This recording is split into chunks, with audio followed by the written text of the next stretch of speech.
Etnyre and Company offers a bituminous pump built with the same quality and pride as our other products, pump model P200. It is designed with 3-inch piping, just like the pumps on our Centennial asphalt distributors, and come in 3 configurations.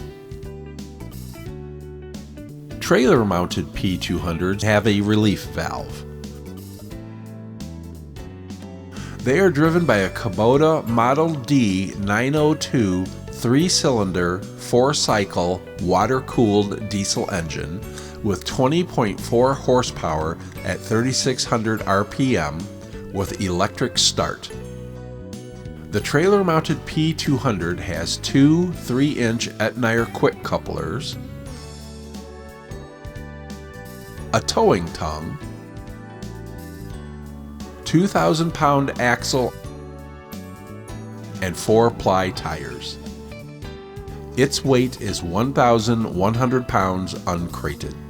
A skid-mounted version is also available, minus the transportation assembly.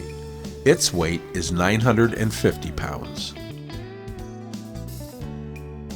Tractor-mounted P200 pumps have a relief valve. They have 2 3-inch quick couplers. The tractor-mounted P200 does not include truck power takeoff. Skid-mounted P200s are steam or hot oil jacketed and have a relief valve. They are driven by a 3-phase 60-cycle electric motor, which is 15 horsepower, 1,200 RPM, 230 460 volt with 4 V-belt drive. It is attached to a heavy-duty steel frame and has 2 3-inch quick couplers. Its weight is 900 pounds uncrated.